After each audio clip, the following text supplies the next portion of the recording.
اے پیغمبر،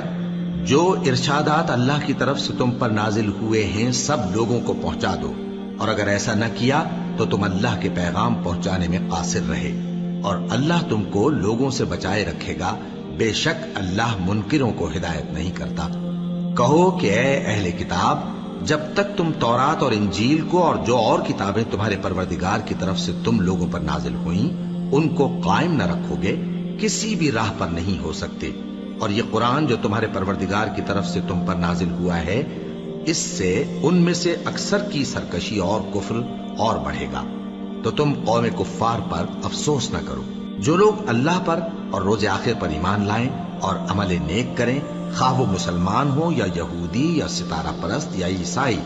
ان کو قیامت کے دن نہ کچھ خوف ہوگا اور نہ وہ غمناک ہوں گے۔ ہم نے بنی اسرائیل سے عہد بھی لیا اور ان کی طرف پیغمبر بھی بھیجے، لیکن جب کوئی پیغمبر ان کے پاس ایسی باتیں لے کر آتا جن کو ان کے دل نہیں چاہتے تھے تو وہ انبیاء کی ایک جماعت کو تو جھٹلا دیتے اور ایک جماعت کو قتل کر دیتے تھے، اور یہ خیال کرتے تھے کہ اس سے ان پر کوئی آفت نہیں آنے کی،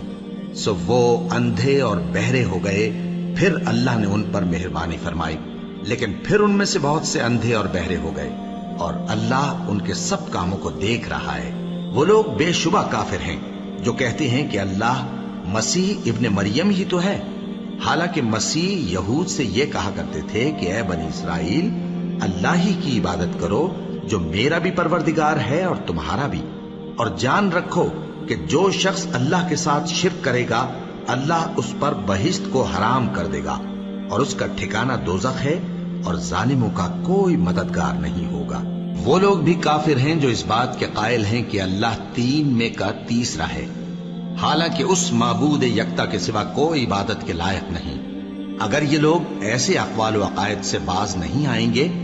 تو ان میں جو کافر ہوئے ہیں وہ تکلیف دینے والا عذاب پائیں گے۔ اللہ اکبر، اللہ